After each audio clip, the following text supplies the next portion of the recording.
Yeah, you got one? Yes, sir. Hubert, what was the difference in the second half? You guys We obviously played harder. Energy, effort, passion. Obviously, we rebounded the ball extremely well. I thought defensively, we were really good.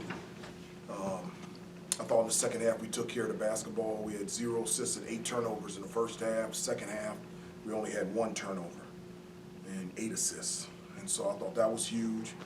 And then at the end of the day, guys are just gonna have to step up and make plays. And Armando, RJ, Caleb, Leaky, Pete, all of them on both ends of the floor made numerous plays to give us a chance to win. how big was that spurt from RJ? The steal and then the deflection steal, Caleb 3. How big do you feel like that spurt was just in terms of a springboard? Well, it was great. That's all we talked about at halftime. It was a heated discussion at halftime with them, by the time it's like almost the 16-minute mark, it was a 1-point game. And so it was a great example to them what can happen when you play with sustained effort and energy and a passion out there. And so that flurry with RJ and then the 3 with Caleb was really big for us. The guys said at halftime that the energy in the locker room was about, the discussion was about passion and about care, asking how much they care. They said there were no structural changes. It was all about want and care. Well, you can't, to get like technical in terms of basketball, if you don't get the energy, effort, and passion part, you can't get to that. That doesn't make it. So until you check that box, then you can get to the technical part. And so, first half we coached effort and passion, and the second half we coached basketball. And as a result, you saw that basketball, like more movement on offense. And they also said that the switching was a lot better on defense. It was a lot sharper. I thought it was. The times we made, Notre Dame is an unbelievable team. Those guys are so good, and they make you pay for your mistakes. And so in the first half, they scored 14 points off of our mistakes in regard, like going underneath screens when we weren't supposed to, switching out of bounds underneath when we weren't supposed to. In the second half, I thought the guys really stepped up defensively. We've been in this position a number of times in the last 2 weeks. We just have. We've been in the same position at Pitt, the same position at Duke, same position with, not against Wake Forest, but against Miami and also against NC State. And this time we were able to get the stops and make the baskets that we needed to down the stretch to win.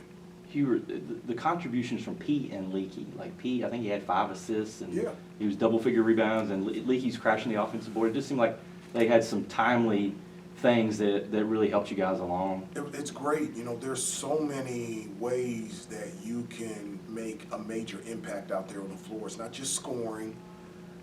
It's not just defense, rebounding, loose balls, setting a good screen, assists, keeping the ball alive, talking on defense, things that show up on the stat sheet and things that don't. And so, Leaky shot 2 for 11 from the field, but you can't tell me that we don't win this game without him. He was unbelievable. I don't think Pete shot the ball really well at all either. But you telling me those 5 assists and him keeping the ball alive and giving us that size to be able to match up when they went big didn't help us win, it was huge. What went into the decision to foul up by 3 with under a minute to play versus letting it play out?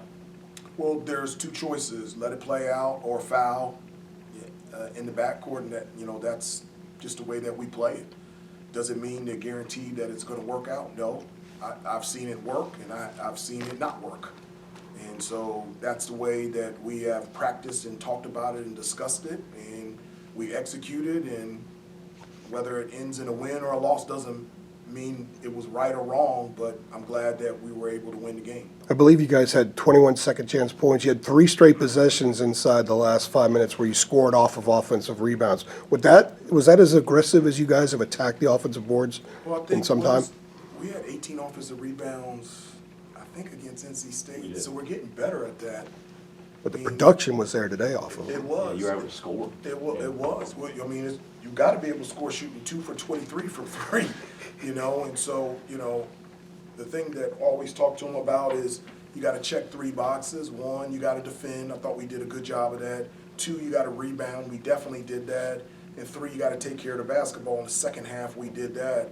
And so even if you shoot 33% from the field, you still put yourself in a position to win, and that's what happened tonight. Hubert, I think it Two was, more.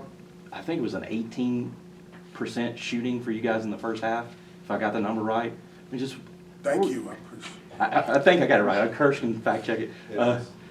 What were you thinking over there as those shots just weren't going in? I mean, what did you make of that whole just struggle that you guys were in?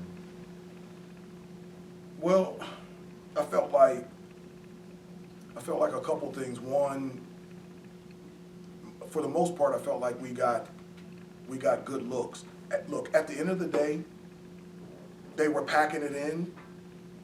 So they had 2 to 3 people around Armando. Driving the lane, there's 2 or 3 people in the lane, and the only way that you can open that up is make some jump shots. And we had wide open looks in the first half, and we didn't make them. We didn't really make them in the second half, but the thing, we got Armando the ball, and I felt like he worked even harder. He did in the first half, worked even harder to get lower position so he can just go right into his basket. And then our second chance opportunities, and we were really good from the free throw line.